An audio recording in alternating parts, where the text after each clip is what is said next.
folks, and welcome to another edition of An Hour with Bob. Our guest tonight, we got Larry Girouard, and we got Monuque Chartier, and they're with Rhode Island taxpayers. But also tonight, we got my good friend, longtime friend for decades. You'll remember him from way back when, and you'll remember him again. Joe Rocco is with us tonight, and he's going to be talking about the Newport comedy series. And we also have one of my favorite designers around here, and Maria Del Carmen, what's the last one? And what? Mercado. I can't. I don't speak Spanish. I can't say it like that. Well, we'll get to her when we get on the show. And a beautiful intern with her too, who's modeling for her tonight. She's a designer, clothes designer. We're going to see all that tonight on An Hour with Bob. And thank you for being here. And by the way, next week is the 29th. This is what, the 20? No, this is the 5th. In 2 weeks.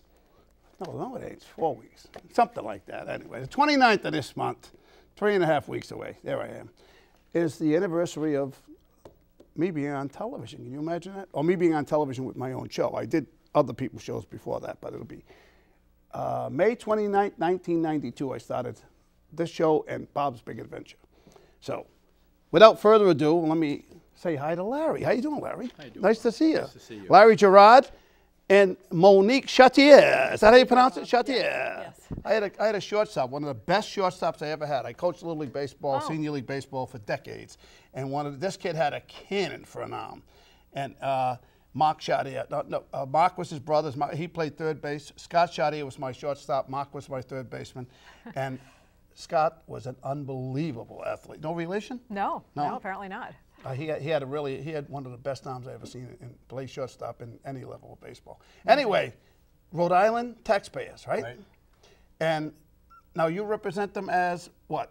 You have a specific title with the Rhode Island taxpayers? Well, I'm the president. That's what I thought. Okay. Right. And you are? The spokesperson. The spokesperson. Yes. So he doesn't speak? You do all the talking for him? No, thank heavens he speaks as well. Oh, he speaks too? Oh, yes. I often wonder that. Well, why do politicians, this is what, and we'll get right into this, because it's about politics, basically. It's about government, how poorly or well it's ran, right? Yeah. Why do politicians need spokespeople? That shouldn't even be allowed.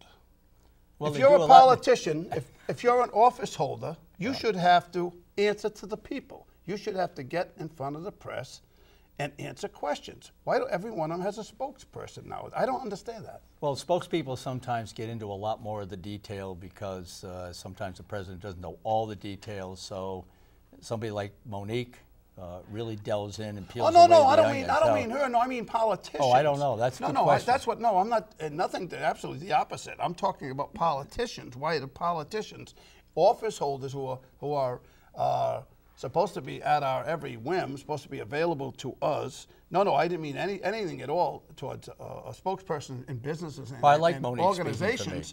And that's a different thing altogether. I'm talking about people that are office holders that are put in office to represent the people. During the campaign, you don't have a spokesperson, right? Good point. All of a sudden they get in office. Yeah, I'm sorry, you totally missed that thing. I didn't mean anything during. It just brought up when you said spokesperson. I immediately thought of a personal gripe I have about politics. No, it's a great question. I mean, the elected official needs to be accountable directly to the people. The other thing is that once they get into office, they acquire a lot of spokespeople. If you do a search on their budget items, you see lots of spokespeople. I mean, maybe one spokesperson because the governor or the speaker is busy, and so they have somebody who can answer to the press for them, occasionally maybe. But so many spokespeople I don't see at all. And you're right; they need to be accountable directly to the people. Absolutely. And usually the spokesperson is somebody that was in the media. Correct. Oh, right. Oh, yes. Yeah. Good point. They get good. Well, we'll go right into the Pawtucket Red Sox thing there. Who's making $10,000 a month as a spokesperson? Diana Kelch. Yeah, didn't she used to be on Channel 10? She sure was. Channel 10, Joe. Leave me out of it. Leave me out of it. Yeah, Diana Kelch, nice woman, but she's a spokesperson making $10,000 a month for what? That's correct. We hope she's representing the taxpayers, but she's accountable to the officials, not so much maybe the taxpayers directly. So. Yeah, but who's paying the bill? The taxpayers, it's my understanding. Well, My understanding is she works for the 195 Commission, Right, where the baseball stadium. Yeah, they want to put the exactly. baseball stadium, right? So. And where do you stand, Larry? Where do you stand, Monique, with the I think, Pawtucket Red Sox well, moving to first of all, Providence? I used to take my kids to the Paw Sox Sure. when they were younger, and my big concern is we're going to lose that first intimacy of being able to go with your wife and 2 kids to a ball game where you'll spend only $60 or $70 when it's downtown Providence. It's going to be a lot more, and you're going to lose that family environment. You would have trouble spending $60 or $70 in Pawtucket. That's right. You would, That's right. You would have trouble. Right. You'd have to buy a couple shirts or something and spend $60. Really? Yes, that's But right. As far as an economic thing, to move a stadium from Pawtucket to Providence in prime real estate, one has to question why under the umbrella that it's economic development. I mean, I don't see how that's going to attract business or And anything. jobs. They're claiming that this is jobs. Only Come on. in building the stadium it Right, might have jobs, right, but after exactly. that you're not going to have the kind of paying jobs that's going to help the economy. And when they say that, oh, we're going to keep the parking at $3. Yeah, an hour. Not for the whole game. And I'll guarantee it won't be for the whole game. I mean, speaking of cars, they did a traffic study, and they're claiming that there's going to be no significant impact on the traffic to a stadium. That's totally counterintuitive. Wow. That's impossible to believe. I think they really damaged their credibility with that statement. Well, they also damage their credibility when they say that it's going to do so much better than, well, not credibility, just common sense will tell you. Yes. How can it do better in Providence than it did in Pawtucket when it's easier to get in and out of Pawtucket than it is in Providence? Absolutely. It's easier to park in Pawtucket than it is in Providence.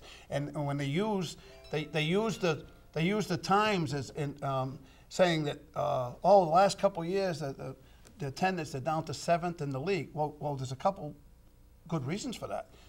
They had a bridge closure there, or the exit was closed for 2 years over there in Pawtucket. And do you know there were 26 scheduled games before May 6th last year?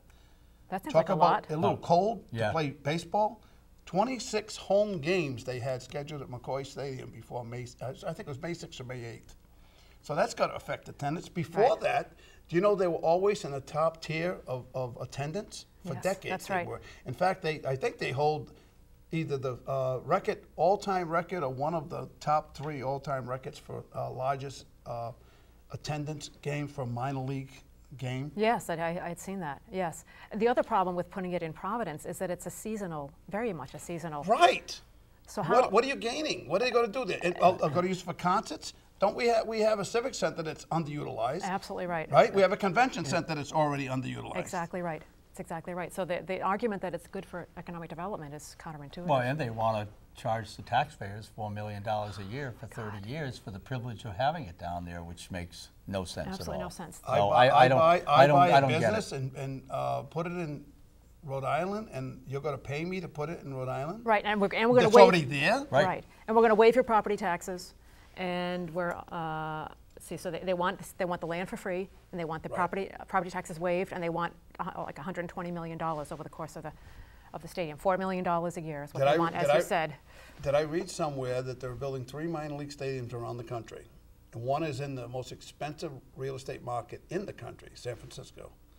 And the other 2 are, I don't know where the other 2 are, 2 big cities anyway. And all 3 of them are costing $60 million or less. Really? And they're all done by totally private money, all 3 of them. Really? No, I wasn't aware of that. That's Wow. good information. So how can they expect, and by the way, we all know, 75 million today means 140 million. Oh, exactly. Exactly right. Exactly. How do we know that it's going to actually cost what they're saying now? And go ahead. And there's absolutely no guarantees about anything. They're No, not guaranteeing no. the parking is going to be $3. They're not guaranteeing it's going to be 75 million or Right. 4 million a year. There's no guarantee. And by the way, how are they guaranteeing that they're even going to stay here? Well, I was just going to say that. How do you know the franchise will stay here after 10 or 15 years, that they could move out, and then you've got a stadium with nobody? Right. So, Which is what they're going to just- put. What's it just doesn't going make to sense. happen with the stadium? They already spent $15, $16, $17 million in Pawtucket for. Yeah. Right? That's gotten taxpayer funding as well, or Exactly. taxpayer subsidies, yes. Exactly. Absolutely right. Now they're taking it out of Pawtucket. Now what are they going to do with that stadium? Because of it. condos. Well, you know the old saying, when we went to school, we're in junior high school, we took history. The reason we took history, do you remember what they used to tell us the reason we take history? Well, in part to learn from history, isn't To that? learn So you don't history repeat doesn't it. repeat itself, That's right. right? Do you know that? Do you know the history of McCoy Stadium? No. The history. I bet you Joe Rocco knows the history of McCoy Stadium. In fact, he's in the history of McCoy Stadium, as I found out. Just Googled. Anyway, McCoy Stadium, I think it was in the early 40s. It was being built at the same time. Two very well-known stadiums were built. One was Notre Dame, and one was Michigan State. Oh, wow. And they were all built for the same amount of money. Only difference was McCoy Stadium held 5,900 people. Michigan State holds 73,000, and Notre Dame holds 56,000. And they're all built for the same amount of money. Oh my God, there's something What so does that wrong tell with you? that picture. That tells you there's a lot of graph going on there. Well, supposedly when they poured the pilings are on quicksand, and they poured them on the Friday, and when they were back Monday, they were gone. Oh my God. So they had to keep filling in, but that didn't cost that much. So it was built on swampland, that's what you're saying. Yes, yeah. I Incredible. think the other thing about moving the stadium to Providence is that is prime real estate in the Northeast corridor. And what's the biggest concern from a taxpayer standpoint is that the city can't market it to anybody because no one wants to move there because of the tax structure and the regulations, unfunded pension liabilities that you inherit when you move into a city. Sure. So we have a real problem in Rhode Island with our brand, and moving a stadium into Providence is not going to enhance that brand, in my opinion. Right.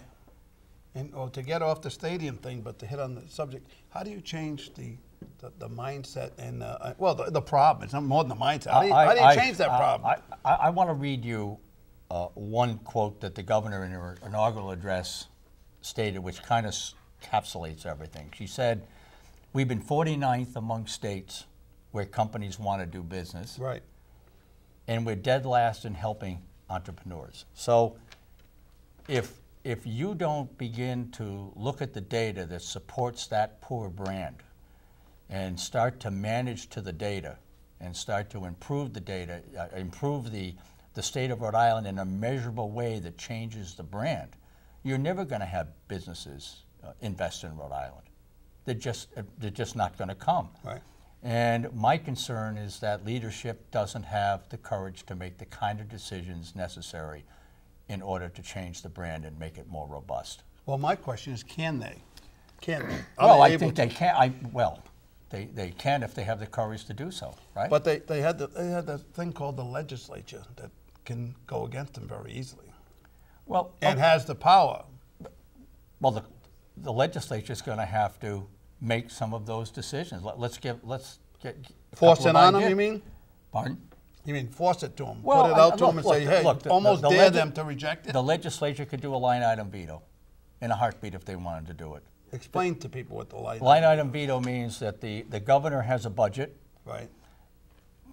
Puts it over and submits it to the legislature. The legislature can either modify it or do whatever they want to it, and then they send it back to the governor. Right. The governor only has three choices then. Right. She can approve it, she can veto reject it, right. Yeah, veto it, she can accept it, or she can not sign it at all. But she can't take a line item and say that's not a good deal for taxpayer. She can't cherry pick it. And one of the things that we well, that's a power thing, though. Well, I'm talking about the brand of Rhode Island, right? Though, right? And if you want to change the brand and you want to change our image, you have to make some changes. And that's the line item veto is certainly one thing that Monuque and I talk about all the time. Oh, it's huge. Huge. Putting some teeth in the Ethics Commission is really important because ethics, in my mind, threads everything that we do in our state, and it's part of our reputation. So there are things you can do that don't cost a lot of money, but has a high impact from the standpoint of our brand, not only to our citizens here, but any citizens or companies that want to move here. And until you start to make those kind of big changes, no one's going to take Rhode Island seriously. And that's my biggest concern, Bob. Right. Is that we're not making those kind of decisions. Well, don't we have an ethics commission? It doesn't have any power. It has no power, right? Right. It doesn't apply to the legislature. The legislature is essentially exempted from the ethics commission. Really? Yeah. Isn't that nice? Yeah. Well, there you go with the power again. Exactly. As I said on the last show, I had Ken Block here last show, and we talked about. I worked in the State House in 1970 as a political intern, right out of Roger Williams University. It's a college at the time, and I saw where the power lies. Which is where? the power in this state lies with the Speaker of the House. Exactly. And the Speaker, from the Speaker, it goes to the head, the chairman of the Finance Committee. The money. Who has the money controls the power, right? Exactly right, yeah. If you're the chairman of the Finance Committee, you control where the money is distributed. Exactly. So you have the power. Yes. And then, of course, it goes to the majority leader of the House. And then it's ironic that it isn't from the Senate. You would think the Senate would have the power, because the Senate, they have half as many senators as they do reps. You would think they'd have more power, but they don't. And that, by the way, that's almost nationally, too.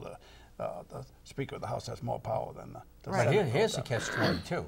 If you have a business-unfriendly environment, and then people leave because they can't find jobs, and businesses leave because they just don't want to do business in the state. If you look at that, what's happening, and by the way, we're at risk of losing a House seat in 2020 because our population of Rhode Island is going down relative to other states. Budgets keep going up. The tax base is going down. What does that leave the taxpayers as far as supporting the budget when you have people leaving and businesses leave? Exactly. So, just one real quick, Girton Fixed Income today, they're out of Chicago and San Diego, said that you should not invest in Rhode Island government bonds, and you should sell the ones you have. That just happened this morning. Wow. Well, that's probably because of the Kurt Schilling thing, too. That's exactly. That was one of the things. But that's part of our brand, though, Bob. You know, if you don't start to change the brand in a measurable way, people aren't going to take Rhode Island seriously. Well, this is why it's amazing to me that we're even considering the Red Sox move. After getting spanked with that, we just made our second payment, $2 million payment. Yes. I just made our second payment. My question is, why didn't they use the insurance? They had insurance for it. Great question. A great Why question. didn't they use insurance? I know the answer. I heard they paid $500,000 for that insurance policy, and they never used it. So somebody made $500,000. Right, and the commission with for no the risk. $500,000 too. Yeah. The commission was made by a state legislator who sold them the insurance. But why didn't they use the insurance? Good question. Because there'd be a lawsuit, and they would start to do some digging. They would do the digging is the answer to that question. There'd be more people whose heads would be on a chopping block, and they didn't want that to happen, so they figured to just bury it and be done with it. Get Very away bad. from it. Bad. It makes no sense. It's like having a major car accident with your automobile, and that you had insurance on, and you go, oh, I don't want to use the insurance because my rates are going to go up. I mean, that's okay if you got a fender bender, but I mean, this was major league, and they could have avoided this $2 million a quarter, right? They're paying $2 million. No, it's more than that. I think it's 10 or 12 million a year, like, right? Yeah, it's something like $10 million. Yeah. All right, they made the Something like second that. payment. So maybe it's every 2 months they're making a payment or something. There's like another payment in 6 months of $9 million. Somehow it's broken up into these uneven it's amounts. weird. Yes, it's It's strange. broken up strange, huh? Right, right. Yeah, you're right. I know it's $10 million a year, right? It comes to. But you're making a great point, because there is no obligation to pay it back, because this was not voted on by the taxpayers of Rhode Island. So there is no. It was a backroom deal. Right. Right, and with their moral obligation bonds, there is no obligation to pay them back. They should not be paid back. You're absolutely right. And so they claim, the people that were for paying it back claim that, well, we needed to do that to keep the integrity of Rhode Island. Well, guess what? Look what's happened to it already. Exactly. Exactly. You know, when you have leadership say we don't have an ethics problem, and then you look at 38 Studios, and you look at what happened to the speaker, Gordon Fox. Sure. And all the other things that have happened over the last 10, 12, and 30 years, actually.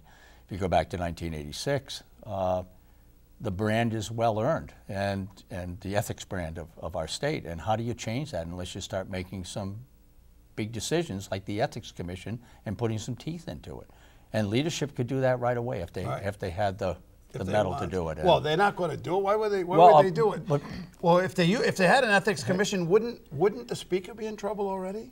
Doesn't he have an issue in Cranston? Well, yeah, that's an issue. You mean with the firefighters? Right. Somebody could. He leases to them. I heard that last week. Yes, I don't yet. Yeah. I would think that would be an issue possibly, but that's not a major issue compared to some of the other stuff. No, it's not, but it is an issue. It is an issue. Something that if they had an ethics commission, they would say, hey, look, you gotta drop that. You gotta drop that. You gotta separate yourself from them. I think on a positive note, I think the governor has done a couple of really good things, Bob. She, through her executive order, we have Lean, that she's going to implement Lean, which is a Toyota production system, in the government. She's been involved with Carl Wadenston at VibeCo down in Richmond, and the DEM, Department of Environmental Management, has had a lean program for the last 2 years to improve the efficiency of government. Right. It's been very, very successful, and now she wants to do it to 5 other departments. I think that's really, really positive. And the other thing she's going to be doing is putting some real teeth into the regulation reform, which Leslie Tato, who headed that up, went into the private sector. That's going to start. So if that measurably improves along with efficient government, I think those are some of the things that are absolutely necessary to start changing the brand. And I applaud the governor for that. What is the #1 business in the state of Rhode Island? The #1? Well, tourism. Tourism, right? Yeah. Well, why is it that Massachusetts, I talked about this last show, spend $15 million a year on tourism? We spend $400,000. She's trying to, I think she wants to change that, though. She wants to increase that in her budget. I submit Yeah. that I, on my Bob's Big Adventure, do more to bring people to the state of Rhode Island than the money they use, the $400,000 that I don't know what they use it on. Years ago, you used to have the biggest little state in the union. You had all these things, the ocean Right. state and everything. You don't see anything like that anymore. I mean, me running around to other states and other countries talking about Rhode Island has done more, Yes. well, on a positive vein Right. than I've seen in years. And I even suggested that I have an opportunity to buy this really good Winnebago that's low mileage. It's about 10 years old. I could buy it for like $50,000. I would take that Winnebago, if I could get the funding, and well, they should, and paint it or wrap it, state of Rhode Island, and go around the entire country promoting the state of Rhode Island. I could do more to benefit the state of Rhode Island than anything that they've done in the last 5 years. That's a great idea. You They should look fund at this elegant state. Elegant It's state. beautiful. I've been all over the country, Larry. There's not a state that compares to the state for climate, for just the location where we are. If you have to have a business in the Northeast, why not Rhode Island? Right. And yet we have people moving out and businesses moving out, and you have to ask the question, why? Well, one of the answers Well, is, why does nobody rent the Civic Center?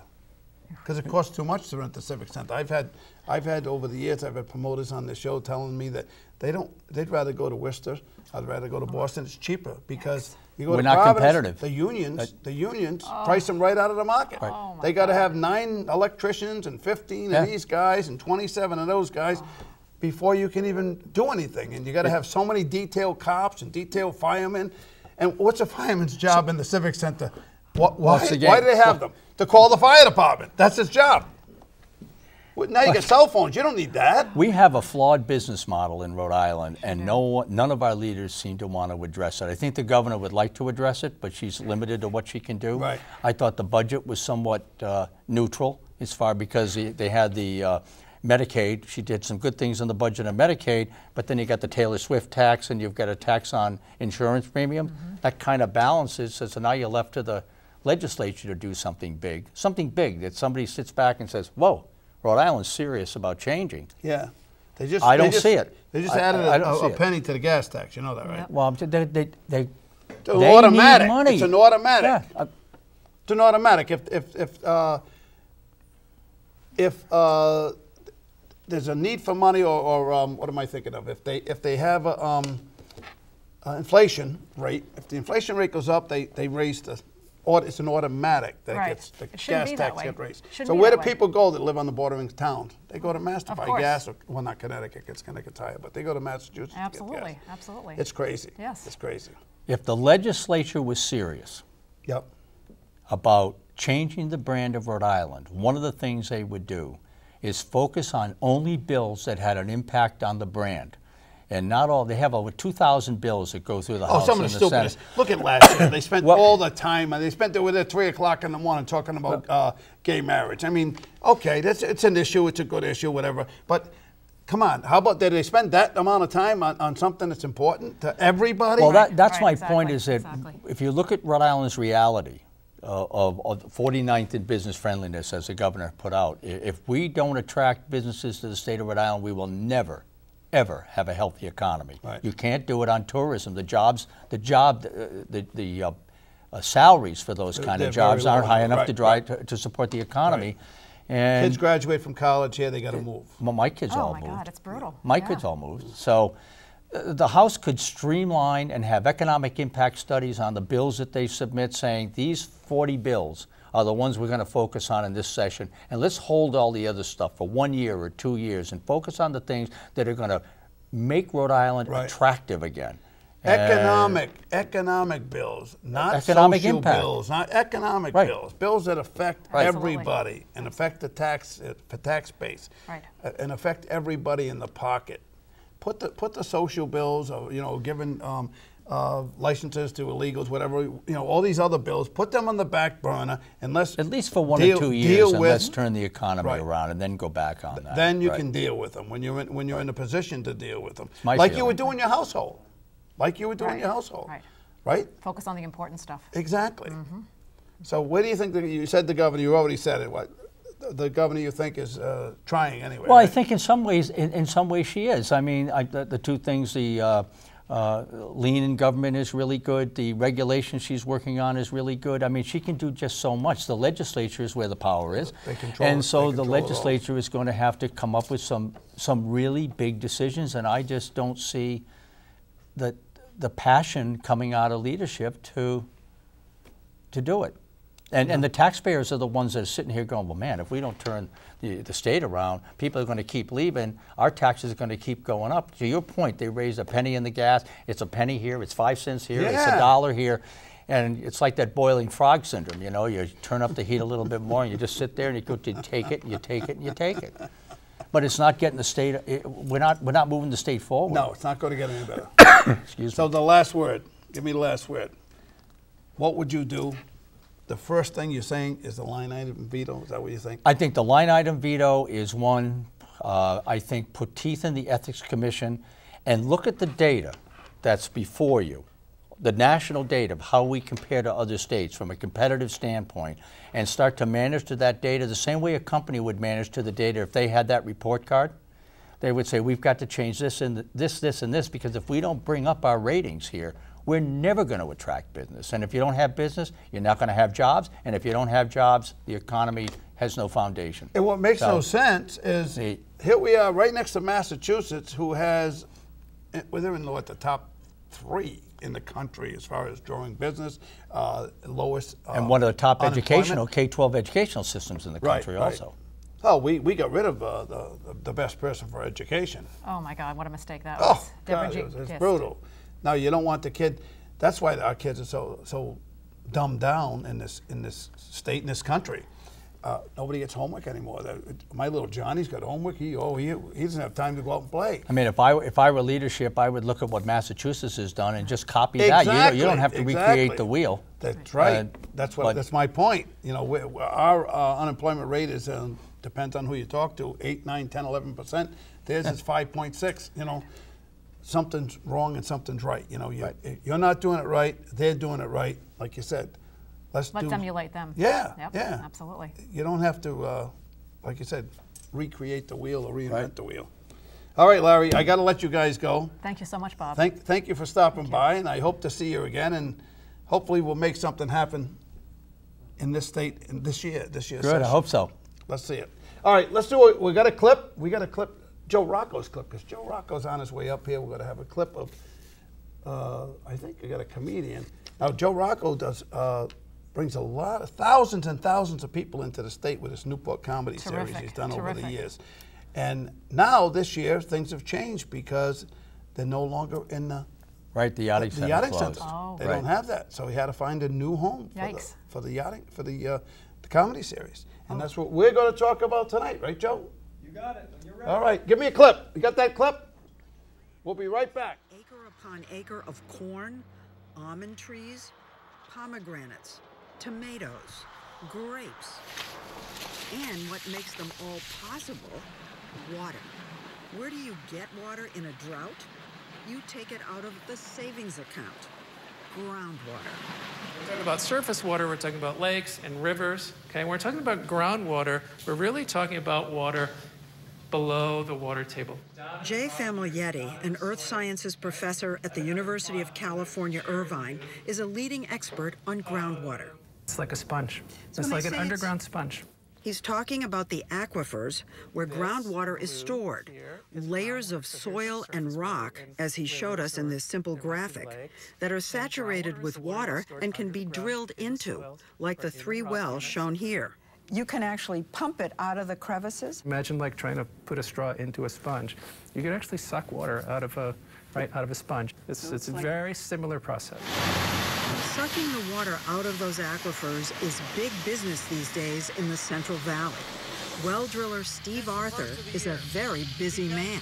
All the farmers, they don't have no surface water. They've got to keep these crops alive. The only way to do that is to drill wells, pump the water from the ground. So it's either drill or go out of business. Yes. So there's something of a groundwater rush going on here. Arthur's 7 rigs are in constant use, and his waiting list is well over a year. And because some wells here are running dry, he's having to drill twice as deep as he did just a year or 2 ago. This well will cost the farmer $250,000 and go down 1,200 feet, about the height of the Empire State Building. Are you and are the farmers worried that by going that deep, you are depleting the groundwater? Well, yes, we are depleting it, but on the other hand, what choice do you have? This is the most fertile valley in the world. You can grow anything you want here. If we don't have water to grow something, it's going to be a desert. He said many farmers think the problem is cyclical and that once the drought ends, things will be okay. Now, when they take water out and it rains, Yes. doesn't the water go back down there? These aquifers near the surface, they can sometimes be replenished very quickly. If we're talking about a deeper aquifer, that could take tens or hundreds of years to recharge. Figuring out how much is being depleted from those aquifers deep underground isn't easy.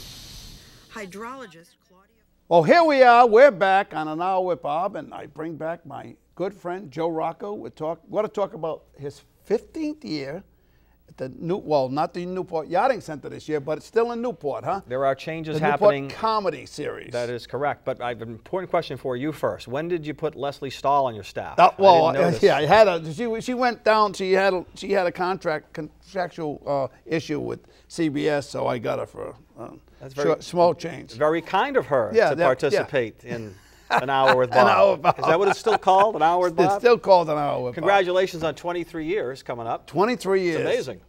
Yep. May 29th is 23 Now, how many years. guests do you think you've had in 23 years? You know what? I got to figure that out because I haven't tried to. Somebody should do the research. Put Corey on that. Put Corey on that? I think you should. Yeah. And here's another thing I think you should look into. You know, Letterman's leaving soon. Stephen Colbert is coming on board. I think most of America knows that. And I hear at CBS they're a little concerned, they're a little worried that Colbert might not be able to cut it. So you should. See, I don't think he's going to cut it. And even more so, you should pay attention there because if he doesn't, you could slip right in. Yeah, sure I could. No, really. Does Les Moonves have your number? Yeah. I think he should. You need to connect with Les. You know who's good is that kid that's on late night. That's what I'm hearing, the British guy. Maybe we should bring him to Newport. What do you think? Funny. Should we bring him to Newport? Absolutely. He is I like him. We'll get in that. I like him. He's sharp. He's not afraid to do things that are almost embarrassing. But he's talented. Well, I'll have to set the DVR because I don't stay up that late anymore now that, especially with the gray beard. Yeah, what's with this? Well, the dynamic Diane, you know, my wonderful wife. Yes. While we were on vacation, said I just stopped shaving for a few days, and she said, no, let it go. It's starting to look good. And I was back in January. Right. And I haven't shaved since, and so far the reviews are pretty good. Of course, what are people going to do? Come up to you and say you look horrible? Get rid of the beard? Well, most people are would. saying. You think? Yeah. Well, no one has said that yet. Yeah, I mean, if they really thought it was horrible, they would say that. Yeah, I don't know. Some people would. I don't know if I would tell you that. Yeah, well, you would, but not many people. Not many people. But privately, I would tell you that. I wouldn't say that publicly. Well, so far, and the wife counts for most of it, likes it, and I'm saving a fortune on shaving cream. Yeah, so. and what shaving cream? How about blades? Blades. Oh my God! I haven't bought blades in months. 10 blades is like $30. It's $3 a blade now. I know. That's right. So there you go. But anyway, what were we here to talk about again? We're here to talk about the Newport comedy series. Oh, yes. And it's your 15th year coming up, right? Hard to believe. Now doing this more than I did at Channel 10. Channel 10. I'm in the comedy business longer than the television sports. Well, actually, I did 17 years, because I was at other stations around the country. Right. Before I came to Channel 10. One station was in Macon, Georgia. Oh, God. Yes. I've been to Macon, Georgia, actually. Yeah. The set we had there makes this set look like the Today Show. Really? I'm telling Really? you. No disrespect. You have a lovely set and everything, but you know what I mean. Yeah, exactly. That's it. The call letters were WCWB. We were the big NBC affiliate in Macon, Georgia. WCWB. And the call letters, do you know what they stood for? What? We can't, we're broke. Seriously. That's what I should use them. Call letters. No, well, do you have call letters? No, I don't. Well, you should get call letters first. Really? Right. I should have done that 23 years ago then. Well, it's still time. Now, the 25th, I think you should have a big anniversary show the 23rd. 29th. Oh, yeah, on May 29th. But when you get to the 25th anniversary, right. Oh, now yeah. Oh, we're yeah, talking. yeah. Now you need to go. Now you need to bring Leslie Stahl in studio. Yep. Yeah, absolutely. Get all your friends, Olivia Culpo, Tony Petrarca. Who else likes coming in here? You have a lot of friends. Gene Valicente. Valicente, he'll be here. You can bring them all in one night, big. Anyway, there's a comedy series that's going to happen after all. We thought we were dead in the water. I thought, oh my God, when Everybody I ever heard that. Breaking news last Wednesday. When I ever heard that the Newport Yachting Center was closing down. And well, they were sold. They were close. sold. Yeah, yes. well, that made it close, you know. Well, the new owners chose not to do shows there, so unfortunately, the concert series, which was very, very popular, they did a phenomenal job at that concert series. Some great acts. What are they going to do with all the people they're losing that were drawn to that concert series? Good question, Bob. And it's a substantial hit for Newport and Rhode Island. Not to get more negative from your last segment, but again, between the concert series, our series. The Chowder Cook-Off, which is going to land at Fort Adams. That broke that's a few good. days At ago. least they got so that's saved good. you and they saved them, or you saved you and. Well, we saved. Yeah, we saved ourselves, but it is about 60, 70,000 people when you add all those events up. Right. Many of them, most of them, who will not be in Newport this summer, who were in Newport year after year after year, Right. and they spending money. Well, sure. I mean, not only at the comedy series, not only at the concert series, but in the local restaurants, the shops, the cabs, parking, the hotels, everything, the parking, et cetera, et cetera. The economic impact, the Newport Chamber calculated to be about $11 million a summer. So, so sadly, that's all gone away. Now, we have resurrected the comedy series. We're going to be at the Newport Hyatt on Goat Island. They're fabulous, nice spot, though. Beautiful ballroom. Nice spot, but it's a little small, though, isn't it? Yes, and it's 930 seats. Right. So for us, a little bit of a challenge on the financial side to make it work big financially. Didn't you have like 2,200 over 1776. 17, I was guessing. But here's the thing for people coming to the shows, the attendees. You're in a climate-controlled ballroom. The sound and acoustics will be better than we had at the tent, which were pretty good over there. Right. But you're still in a tent. Still a tent. And then, then the comedians can't use that anymore because they always used to throw that up at you about the tent. Oh, well, I come all the way to Newport to be in a tent. Bill Burr had a great time with our little $17 fans that we bought at Ocean State Job Lot. And Lisa Lampanelli used to love the decor in the tent. Oh, yeah. But believe me, these comedians will find something to talk about in the ballroom. Yes, sure. But the seats will be more comfortable, probably a little more elbow room. And the best part, I know that folks are going to love, is free parking. I mean, wow, that's huge. The only negatives that we heard, and luckily we did not hear many of them over the 14 years at the fabulous Newport Yachting Center, was that people really didn't like paying for parking, some nights as much as $20 or $25, and then having to walk a half a mile or a mile. Yeah, exactly. So at the Hyatt, I don't think anybody's going to park more than 100 feet from the door. Right. And they're going to park for free.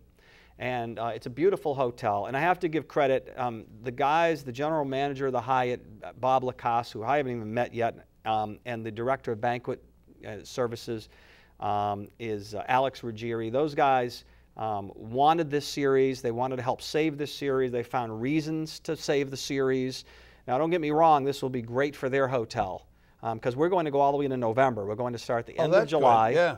We're going to go into November. It's going to be longer, much longer. It'll be longer. We'll do Fridays and Saturday nights because now we're indoors, obviously, so we can go into the fall. So it'll be great for their hotel, but I really have to give them credit for, like any business deal, you know, you can find ways and reasons to do things. And not do And then not do things. And Bob and Alex were refreshing to deal with because they found ways and reasons to bring us there and welcomed us with open arms. So we're really excited about going there. Yeah, it sounds great. We've talked to 6 of our sponsors out of 11 so far, because we had to hit the ground running. We're batting 6 for 6. So all 6 of the that we've gotten decisions from are coming back. Yep. With our presenting sponsor, the Coastal Financial Group. Clements Market is back. The Matlet Group is back. Cardi's is back. I'm forgetting 1 or 2 more. So the sponsors, especially this year when we don't have as many seats, are absolutely crucial. So, so they all get a big plug. And we already have 2 shows confirmed, as I think you know. Okay. Two young ladies. 2 young ladies. Here we go. Is this Paula Poundstone? The legendary Paula Poundstone, who a local girl too, Massachusetts, right? Well, right, they're sort of local. She grew up at Lincoln Sudbury. She's won an award for the best female comedian in the country, American Comedy Award. She's won 2 Cable Ace Awards. I mean, she's been on HBO numerous times. She's been on The Tonight Show, Rosie O'Donnell's show, Craig Ferguson. I mean, every show, Letterman, and she's still very, very funny. And we've never had Paula, so we're really excited about having her. October 9th. October 9th. Now, is that a Friday or Saturday? That is a Friday night. Friday night. So, and then a young lady that I've liked for a long time. I think she's the funniest female comedian in the country. We've been trying to get her for a couple of years. She is well known. Anyone who's used to watch Chelsea Handler's show, Chelsea lately, will know her, although she's been in numerous programs and some movies. I've seen her I saw her on the video. Yes, and she will, well, there's a few things. She's been in The Late Late Show, Craig Ferguson, Carson Daly. This is the coincidence. This is why it's kind of meant to be.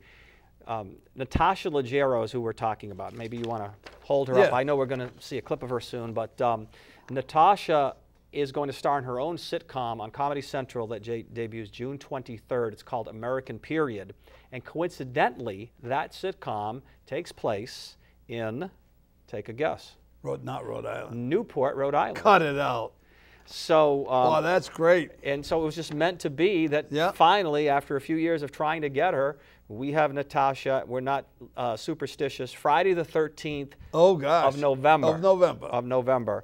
And really looking forward to having her. And on the Justin Bieber roast that Comedy Central is currently running, her and Martha Stewart is the general consensus from America, absolutely killed in that roast. And I heard you coincidentally came across a clip from that roast. I have a clip. You want to show it? Did Leslie Stahl send that in? No, no. You got it yourself? You want to see it? I got it. I would love to see it. I had friends. Do you want to see it? I know you're very resourceful. She can be a little, but she was good. Little spicy, but you know something? You didn't hear the 4-letter word at all. Even though the ones that were bleeped were not the 4-letter word. I mean, they were minor stuff.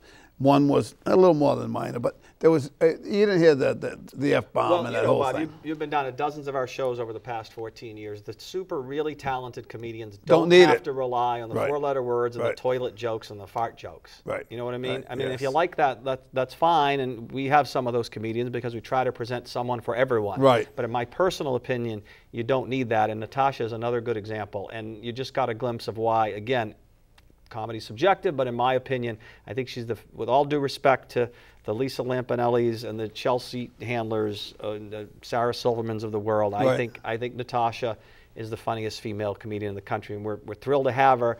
You know, we didn't think we were going to be doing this. I thought I was going to be playing more golf and spending more time at Fenway. I was going to call you to get the Winnebago and go around the country with you, but I can't do it now. What do you think of that idea? I think it's a fabulous idea, but I'm tied up now, so you're going to have to go and wow, you're going to have to go too. Actually, as I'm being told. Well, NewportComedy.com is where people can find out, because we constantly who else you got, who else you got. Tickets go on sale. What, May 15th? For Paula and Natasha soon, even though it's the fall, we're not wasting any time. May 15th at NewportComedy.com, and I know you've been a big supporter of the series. We're going to try to bring as many people into Newport to make up for the big void that has been lost this year, and folks will continue to come out and support the series and support our sponsors. That would be wonderful. That way everybody wins, and there's one of the positives about Rhode Island. Exactly. All right, you know what we're going to do? We're going to go out with another, we're going to continue that clip while Joe Rocco leaves. We got a little more. You're very resourceful. Come on, bring it on. You got it? You got the rest of it? What a crew. We'll say bye to Joe Rocco, my good friend for how long have we known each other, Joe? It's 72 years, something like that. 70 is years. that long? Yes. 72 years. Yes. Well, we're aging well. You got the rest of that clip? Oh, we're on. We're back on An Hour with Bob, and we're back with Maria del Carmen Mercado. Maria del Carmen Mercado. You say the whole thing. Say the whole thing. Maria del Carmen Mercado. I like the way you say it better. Maria del Carmen Mercado. A designer, a clothing designer. You were last here when? Year and a half ago? About a year ago? Yeah, something like that. A little over a year ago. Mm-hmm. Yeah. So what have you done? What have you been doing lately?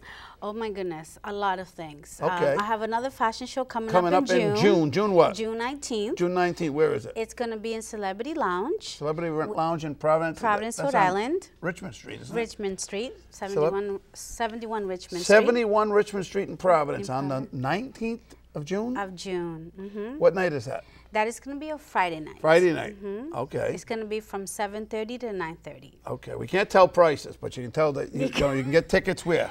They can email me, which my email is maria.mercado4@gmail.com, or they can call us at 401-954-6437. Say it again.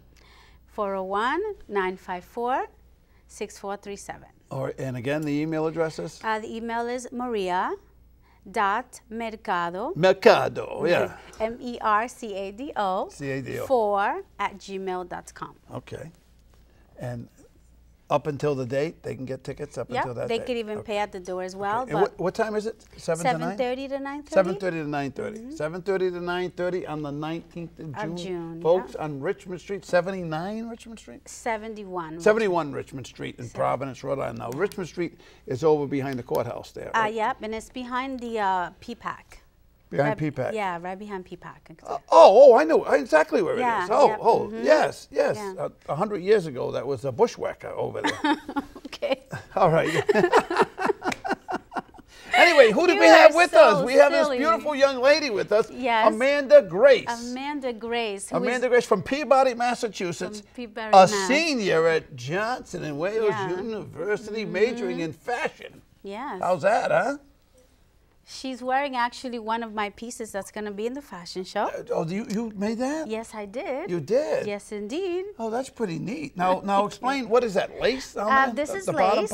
Yeah, it's actually over satin. No, you want them to see it, not me. Oh, you can still see it. I'm sorry. Yeah.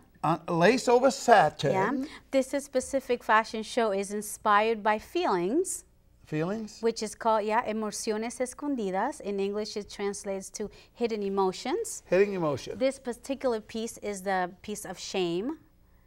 Piece of shame? Yeah, it's inspired by the feeling of shame. Oh, that's nice. Feeling of shame. Now, why is it? Is that why it's covered? Is that shame? Exactly. Yeah, exactly. You serious? Is that why? Yeah. Yeah, remember last time we talked about what I get inspired by? So I told you that I get inspired by everything. Yeah. You know, my surroundings, people. So this specific fashion show is inspired by personal feelings. Okay. So, you know, like happiness and excitement and shame. So you got to have all the virtues there, are you? Something like that. Yeah? So well, that'll be interesting. Yeah, I can't wait for you to come. It's going to be fun. That'll be nice to have all the... How many different outfits are you going to wear? You got to be shame, and you got to be happy, and you got to be... She's just going to be shame. She's just going to be shame. She's going to be shame, and this specific one is actually shame. Yeah. How much is involved in that? How long did it take? Time-wise? Yeah. I'd say about 7 hours. Yeah. If I was to go straight, like if I was just to work on this one But piece. that's not the bringing the thought process and drawing. That's that's without actually that. After you've got it all done, you got it laid out, you just got the pieces sew it. there, and then cut to sew it. Exactly. Yeah, right. But you know, I mean, think about like all this, you know, all the drawing, you know, keep drawing it. Put it on. First thing you have to do is you have to be inspired by something. And then you just have to get, I mean, once you get the idea, you start. I mean, I always start with little thumbnails, which are little tiny drawings. You know, I mean, I can say, okay, I want my top to be horizontal or, you know, strapless or, you know, straps. So, I mean, I first start with portions. And then after that, then I keep doing little thumbnails. And then I make my big, when I think I love it, is when I go on and make my big drawing. So now, would that be, that's not strapless because she's got it like on the that's shoulder. a one right? shoulder dress. One shoulder strap. Is Yeah. that like a semi-strap because it's not all the way on the shoulder? What do you call that? It's just considered a one shoulder dress. It's just like an asymmetrical dress. Oh. And is that like zippered in the back or something? No, the fact that it's a stretch, you can just put it right over. You just pull it over like a shirt? Come on, really? Oh God, Bob. But Well, yeah. I'm a guy. I don't know these things. I understand. I mean, I always. This one. In my younger days, I was used to working the. Yeah, in most zippers. in most pieces you would, but in this Right. particular piece, that's part of being a fashion designer. You have to learn what fabric does what. Yeah, but as a guy, I don't think I'd like that. Okay, but I don't know what to answer to that. I think I'd miss the zipper. No, as a fashion designer, you have the ability to choose what fabric. I'm joking. No, I mean, that's pretty cool that you don't have to have the zipper. Yeah. Well, we're not with every design, though. Just some just design. that particular thing, because that's shame. She's got to kick. No, some designs work where you could just pull it over and the Right. fabric stretches, and some you can't. Can we get a full? Of course, she can do turn a around. pirouette or something, or just Sure. turn around? Do you want me to- Slow. Good. You want me to help her? Yeah. Now that does look Spanishy. That reminds me of there was a TV series called High Chaparral. There was a woman on there, a very attractive woman, and she wore dresses like that. I don't know why I remember that. It was on to 25 years ago. Yeah. High Chaparral. High Chaparral. Corey wasn't even alive when that was on. No. High Chaparral. But anyway, that's what you look like a Spanish diva. Diva, that's what Doesn't I told she, her. huh? Think diva-ness when you Think wear my diva. stuff. Yes. You look See? very nice in Told that, you. Amanda. How does it feel? It feels good. Does it feel comfortable? Yeah, it feels good. Yeah? It feels nice. Wow. Well, that's a testament to you, huh? I know. I like that when my customers say, I feel good. I feel like a diva in your work. I love when they say that. There you go. So how many works are you going to have on the 19th? This particular fashion show has 12 pieces. Oh, you got 12? Yes, That's 12 going to be pieces. nice. Yeah. Huh? Okay. Well, I'm going to see you on the 19th. I know. I cannot wait to see Between you there. 7:30 and 19. Yeah, 7:30. 7:30 and 9:30. Yes. 7:30 and 9:30. 71 Richmond Street in Providence, Rhode Island. Celebrity Lounge. Celebrity Lounge. 7:30 to 9:30. And we'll see up to 12 pieces or 12 pieces? 12 pieces. You will see 12 pieces. 12 pieces. All right. How many models?